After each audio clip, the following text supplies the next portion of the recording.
Before they ever set foot in the United States, Lisbeth Sanguino and her sons went through months of vetting, in-person interviews, and background checks to be resettled as refugees from Venezuela. Aquí están los boletos de avión. Plane tickets. So she was shocked when the family arrived at the Houston airport and immigration agents arrested her 24-year-old son, Widmer Aguelvis. The reason? A tattoo of a rose and a clock, which an agent wrote are associated with the Venezuelan gang Tren de Aragua.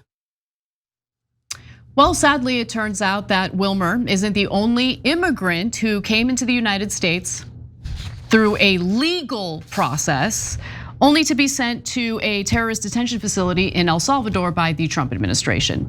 In fact, according to a new analysis by libertarian think tank Cato Institute, dozens of immigrants, or migrants I should say, that the Trump administration has sent to Cecot, which is that detention facility, entered the US legally.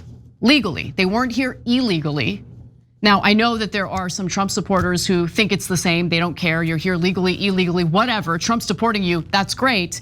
But for those who actually care about human rights, who care about the rule of law, who care about due process, this story should concern you and concern you quite a bit. So they write in their report that for 48% of the 174 deportees, about whom they have some information, they have no info about their method of crossing into the United States. But of the 90 cases where the method of crossing is known, 50 men report that they came legally to the United States with advance permission at an official border crossing point. Yeah, so guys, I used to be for the death penalty, and you can think whatever you want about that. I believe in justice and sometimes a little bit of vengeance. So I don't know if that makes me a bad person or not, but I stopped being for the death penalty. Why? The Innocence Project proved that 4% of the people on death row were innocent. It was actually dozens of people that we were going to kill when they didn't do it. So it's one thing to kill somebody when they killed someone. It's another one to kill an innocent person, right? So in this case, if you say, hey, we got to close the border and we got to kick out people who are undocumented, I understand that's what the American people did vote for. And to this day, it pulls it a little above 50%. So I get it. But it's a different thing to deport people who didn't do anything wrong. Right. And who had a good legal reason to be here. And when you don't take the time to figure out which one is which, and you go, who cares? Let's just send them back. Well, then by definition, it's wrong. Unless you think, I don't care about facts, and I don't care if they're here legally.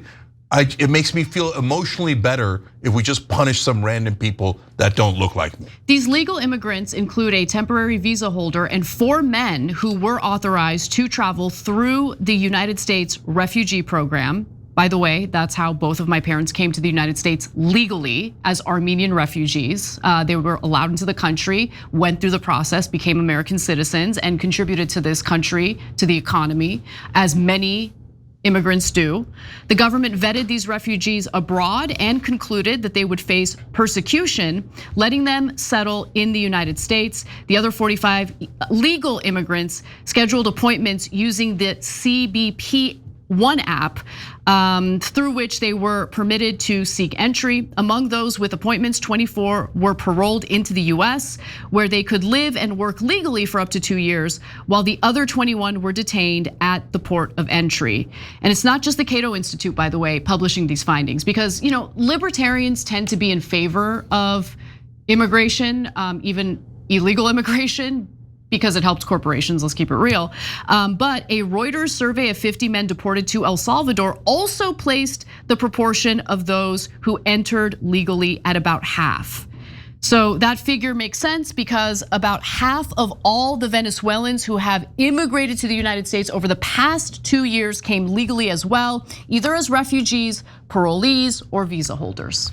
So Trump is taking away temporary protective status from Venezuelan immigrants. And so what that means is, since they were fleeing what we considered to be a communist country, we were giving them refuge, but Trump has decided that he's not going to give them refuge anymore. That is completely within his power. He's allowed to do that. I give you that as an example of, okay, I agree or disagree, that's a thing he's allowed to do. he is not allowed to take people who are here legally and send them to a dungeon in El Salvador. That's not close to legal.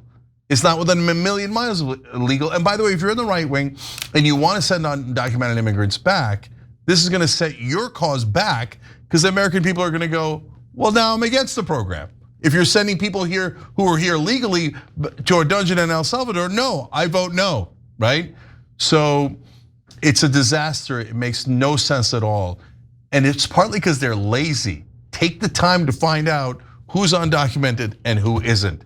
It's not that big an ask. Every time you ring the bell below, an angel gets his wings. Totally not true, but it does keep you updated on our live shows.